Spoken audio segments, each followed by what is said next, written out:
Good morning. It's so good to see you all here. I want to bring us into this space with some words from Elizabeth O'Shaughnessy Banks.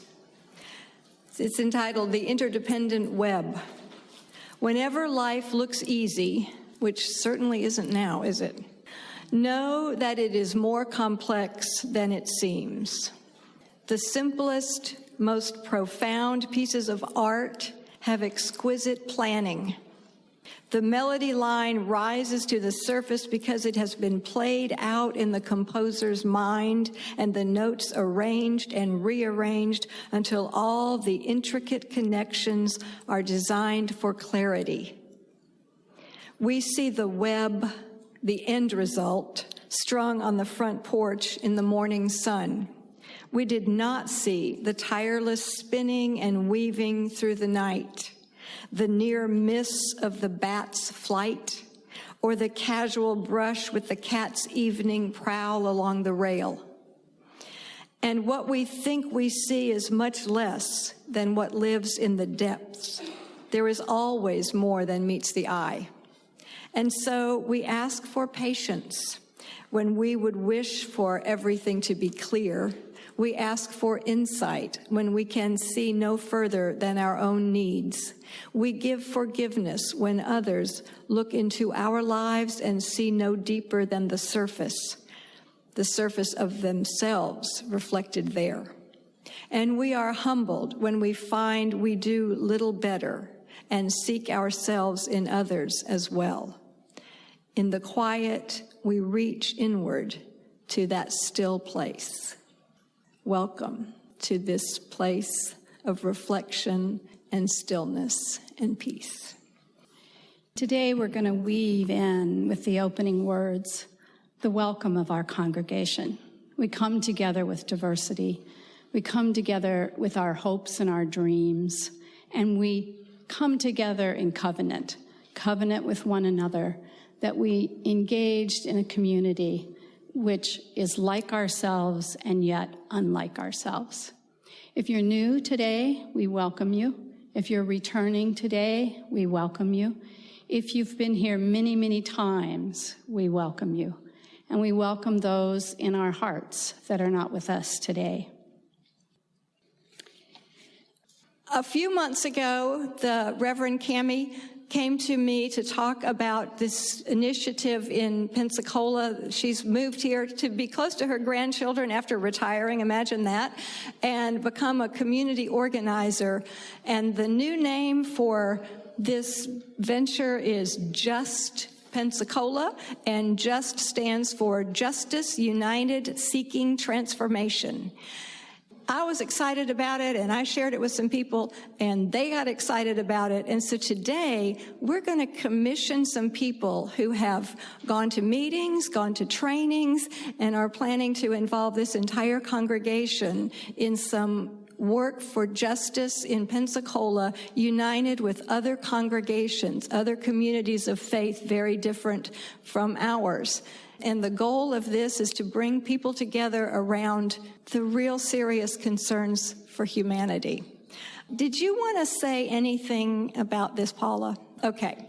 All right. I want to make sure that I get all the important parts out. And for the young people and for everyone, if you remember a few weeks ago, I told a story about Higgins, a drop with a dream.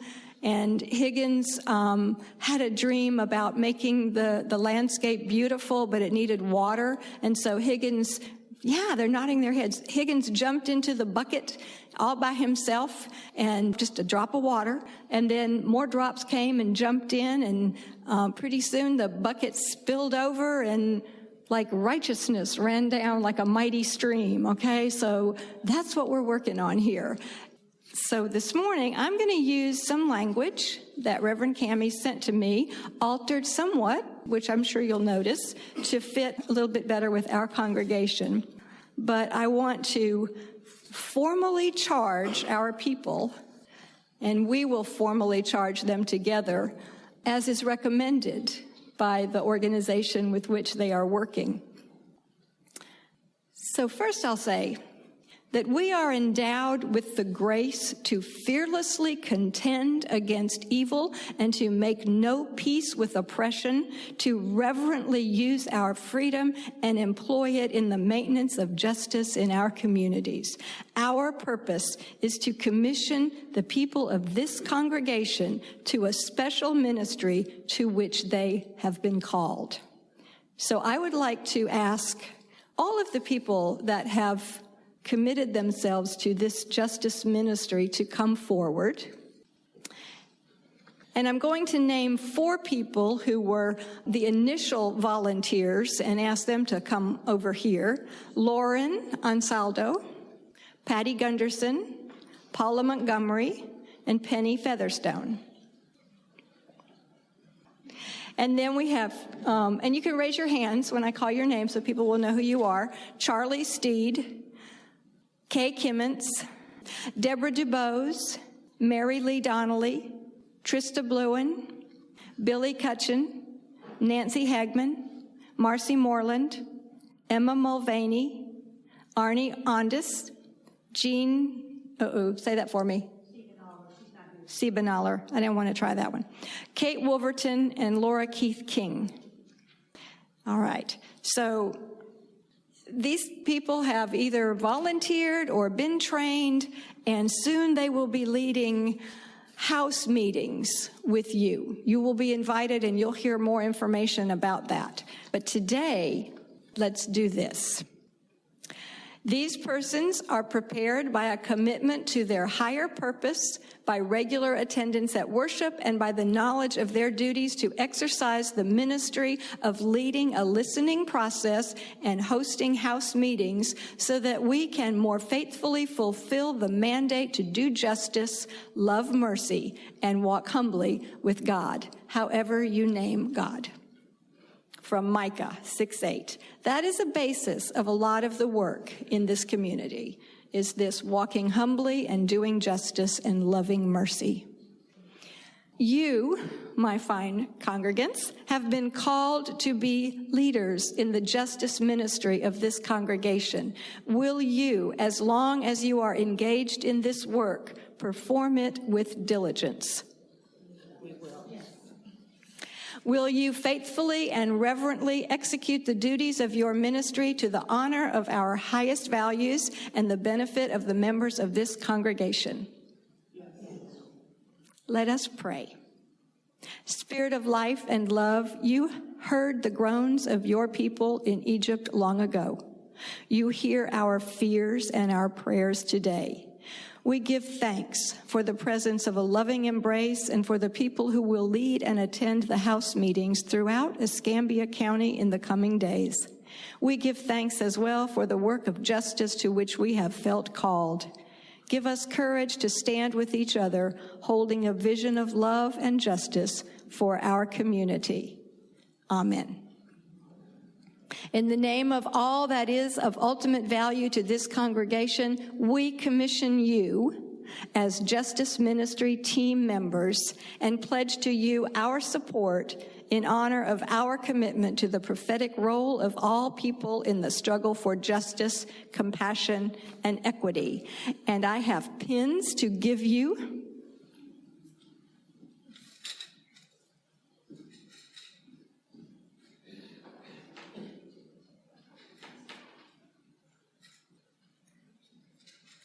And I am so proud of this congregation for supporting this, and I am so proud to see this many people standing up here to do this. We need a picture.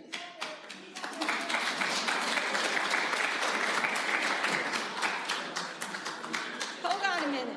Oh, good. Wait, I want to get a picture.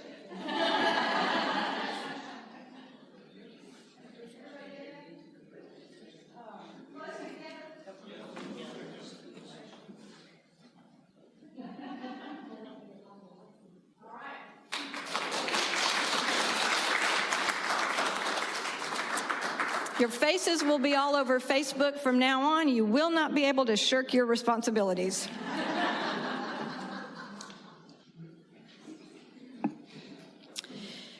One of the things that strikes me so much about this particular justice initiative is it is in Pensacola only. It is not our national. It is not our state. It is not in Tallahassee. This is something that is working specifically for Pensacola. And if we're not working specifically within our own community, I have to ask myself, why not? And out of this initiative will be action that will be taken with our legislators here in Pensacola, the people we have elected, and we will stand up for justice in this community. Thank you.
So these words for reflection or meditation, it's entitled "The Issues That Divide Us" by Annie Forrester. Spirit of love, so many of the issues that divide us exist only in our minds, created from our misconceptions and misunderstandings. May we look with the eyes of spirit and the eyes of heart to see beyond the barriers we built to cloak our fears and the monuments we erect to celebrate our foolishness. These are prayers of diversity. Let the colors of our skin be seen as richly hued paints on the canvas of humanity. We shall not allow the variety of our experiences, the unique traditions of our families, nor the genetics of our birth to be diminished by the false epithet of race. Let the inspirations of our affections be seen as manifest ways of expressing love. We shall not allow the physical assumptions of bodies, the mistaken injustices of the past, nor the brutal ignorance of prejudice to denigrate the inner knowledge of our gendering. Let the patterns of our lives be seen as ever-changing rivers whose shores create rich landscapes and whose common destination is the great ocean of life. We shall not allow the dictates of fashion, the presumption of numbers, nor the fear of death to belittle the accumulation of our years. Fear and foolishness will fade away when the Spirit is set free. So let it be for you, so let it be for me. And for her, this was a prayer, and she ends with Amen.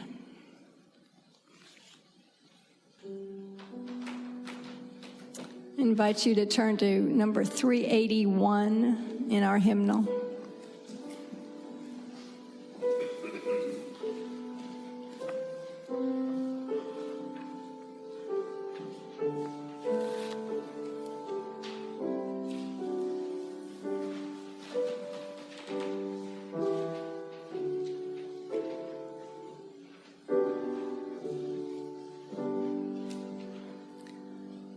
From all who dwell below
Thank you.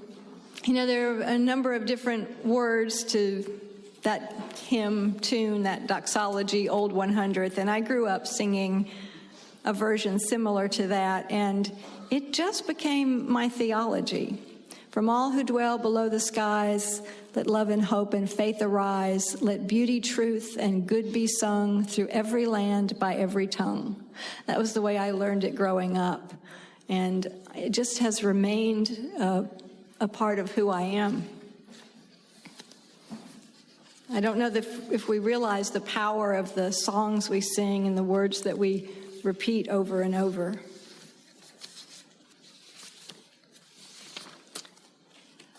So let me double check to see that I'm in the right place today.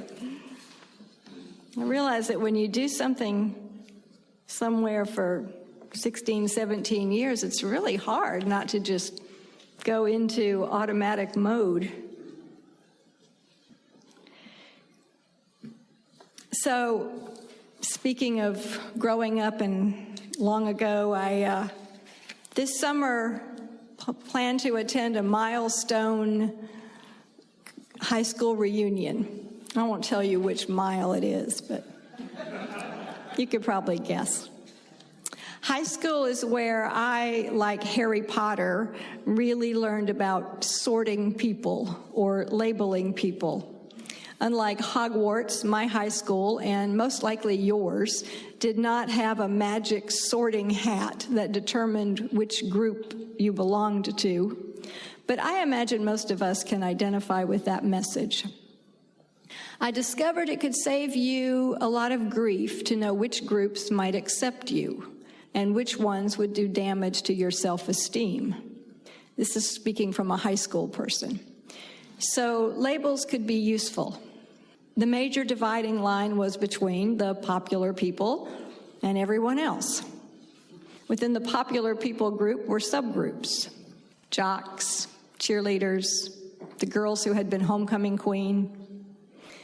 And then in the everyone else category, you had the geeks and the nerds, who, thanks to the TV show Big Bang Theory, are now the popular people, I think. And then there was an assortment of nondescript people who didn't seem to fit anywhere. That would have been me. There are benefits to these labels. They help us make choices between things. They help us find a place to fit and people we think will be like us. They enable us to feel included. They clarify the boundaries, making it easier for us to find what we're looking for. Who is like me? Where do I fit? You could walk into the lunchroom and fairly quickly discern which tables to avoid and which tables might welcome you. By the time I got to high school in Bessemer, as I've told a little of this story before, I was already in 11th grade. So the groups were well formed. And I'd lived in California, done 3 years of school in Colombia, South America. They did not have a table for me. I found a few others for whom there didn't seem to be a table, and we made our own table. It was at the 20th reunion when the fairly familiar woman came up to me and said, during the time when we're trying to figure out who we used to be, "Oh, I remember you. You're that hippie chick from California." 20 years later. So those labels stick a long time. With different groups to choose from, we can find the place that satisfies our need for belonging, which, as I mentioned in the description of this sermon on Maslow's hierarchy of needs, is just above the real basic needs for safety and food, for our emotional and psychological and physiological health. So labels are useful when you want things to be simple and clear. And there are times when simple and clear is essential to our sanity. Living in community, however, is never simple or clear. And we who are gathered here today are about living in community. And not just any community. My neighborhood is called a community, and there are people on my street that I've never seen. We call what we're building here beloved community. For us, beloved community is about encouraging one another in our spiritual growth, and our spiritual group too, and companioning one another in times of transition. It requires living in covenant, which I know you heard about from Aaron. Yesterday was another day when I witnessed how this community comes together to companion one another during hard times and life's transitions. People still struggling with their own grief. We're here to support Carol Hemme in hers. Unitarian Universalists find living in community just as hard as anyone else. The difference, I like to believe, is that we have made inclusive, covenanted community the cornerstone of our spiritual or religious commitment. A community of people who all look and think alike is easy. A community of people who divide themselves into individual interest groups and keep the boundaries clear is easy as well. That's what we heard about at the Circle of Candles with the Lutheran Church, thinking about dividing once again. I think there are already 3 different Lutheran groups. An open community of people with different ideas, philosophies, beliefs, opinions, wants, and needs is a little more complicated. Well, a lot more complicated. There are Unitarian Universalist churches who work just as hard, I think, at sorting people as my high school. There's a label and a group for everything. The UU Christians, the UU Buddhists, the UU Humanists, the UU Theists, the UU Non-Theists, the UU Pagans, and on and on. Sorting, separating, dividing, clarifying the boundaries. In some places, they call this doing diversity. To me, it looks like neatly sorted groups of like-minded people avoiding the complicated work of deep listening and loving speech. The hard work of really getting to know each other. And please don't think that I'm saying that people who share a common interest shouldn't congregate. We need those opportunities for sure. And if you're a minority in an environment that is somehow threatening to your sense of safety or justice, just your sense of well-being, which is happening to a lot of people, and we're more aware of it now than we have been maybe. Your mental health may rest upon you knowing that there are people like you who believe and think like you do. I'm just suggesting that the major work of the church, this type of congregation, is learning to live and work together in harmony, toward peace on earth, like the homecoming queens say, and the beauty pageant winners. It's not a bad thing. And that for a Unitarian Universalist, being together as a religious community is about seeing deeper into one another, getting past the labels so that we can find out what of the common human experience we share and how we can companion one another in life's tough and tender moments. There are plenty of places where the boundaries are clear. There are a few places only where people are willing to risk what it takes to know someone with whom they are convinced they could never see eye to eye. The problem with labeling people is that it allows us to project our assumptions on another person. The person actually becomes a figment of our imagination, a character in our story, rather than someone whose unique story we know and understand. Sometimes I wonder, did the homecoming queen really think she was as beautiful and poised as I thought she was?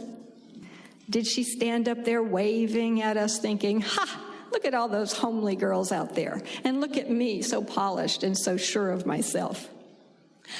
Or her knees shaking and butterflies flapping in her stomach?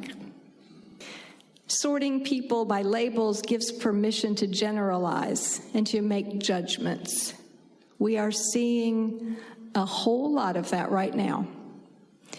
Some of what is most shocking has been happening, and one that stands out for me is when Pat Robertson suggested that God was punishing Americans with Hurricane Katrina. I'm guessing that that's something that you all here will remember. and then later pronounced that the horror that befell the people of Haiti from the devastating earthquake was a punishment for a pact they had made with the devil years prior. At first I thought, surely they are making this up or misquoting him. But then we heard it from his own lips. What I do know, even though I don't really know why he would have said something like that, is that when tragedy befalls us, we can't help but ask why. How could this happen? And what to me is the saddest question of all, what did I do to deserve this? It breaks my heart when people ask me that. When we are suffering, we are certain our pain will be relieved by simply understanding the answer to why. If only we could understand. Not knowing is excruciating for the one who is suffering. And for those watching the suffering from a distance, there is often the fear that it might happen to them. To come up with an answer like Robertson's is to capitalize on both the suffering and the fear. At the time, I did not think that Robertson actually believed what he was saying. In light of what I've seen in the last few decades, I might have been wrong about that. What he did believe, I thought at the time, was that if he could, and I still think this, if he could explain the tragedy in a way that his listeners would be relieved of the fear that it could happen to them, they would be hanging on his every word. If I don't do any of those terrible things that he's talking about, the hurricane won't get me. And I think that is what motivates people in politics today, to say the things they say. If someone can come up with a reason that will put beyond a doubt any possibility that such an awful thing could happen to us, people will grasp onto it. A pact with the devil, that could never happen here. It's awful what happened over there. And we will do whatever it is to help those people. But thank goodness we can rest assured that our country is safe from such a disaster because we are a Christian country and would never practice that kind of religion like voodoo that would make us indebted to the devil.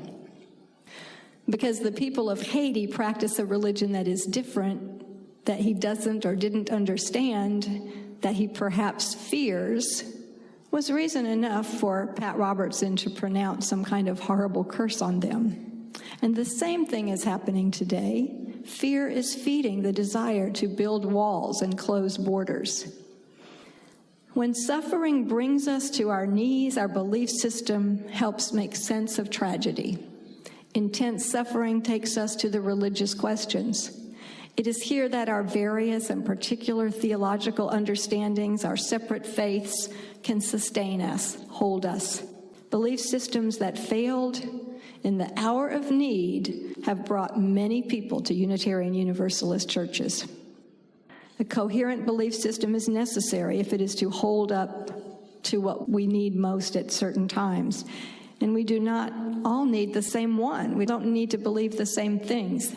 In fact, by sharing with one another our different ideas, we may strengthen our own and help others strengthen theirs. A lot of people are afraid to hear somebody else's beliefs because they're afraid it will shake theirs. When I was in divinity school, there was a young Lutheran woman who explained in class that she had been warned against studying theology because it would shake her faith. Well, yes, it will.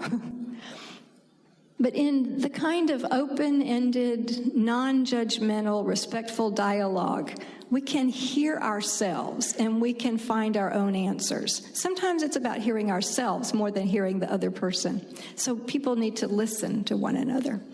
And then we owe others the same favor when they listen to us. An open, inclusive community of dialogue facilitates that kind of sharing. That's what I'm wishing for all of our congregations. For the good of humankind, our own beliefs cannot be used to heap shame and guilt on others or do harm to the interdependence of our relationships. Sharing across the boundaries helps us develop sensitivity to what the differences mean. Sharing only with those with whom we agree perpetuates fear and misunderstanding.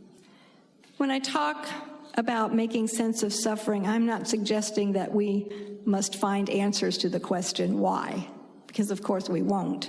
Making sense of suffering does not necessarily mean having an explanation. For some of us, the answer is there is no answer. Well, that's for some of us. So my earlier statement was sort of flip. There may be answers you have that are logical, well-founded, and work for you. And they may be true. And they may not necessarily be what other people believe. The answer is what we must learn to live with, as one of our songs says, in the mystery of the hour. You know that song, gathered here in the mystery of the hour, one strong body. We gather in mystery, we gather as a strong body, a body that pulls together in times of need, offers hope in times of despair, holds and comforts one another in times of tragedy, pain, and uncertainty. That's how I see the work also of JUST Pensacola. People with different beliefs are responding at the basic level of humanity, a desire to ease suffering and injustice wherever possible. It is from this place that I believe the religious impulse emanates. We go through much of life in circles of safety, shopping for labels that identify the brands we know best. Here, may we open our circles and create interlocking circles of love and interdependence. Let's live beyond the labels. May we go forth from this place with our hearts in a holy place, to serve justice, to serve humanity, and to live with one another beyond the labels. Go in peace.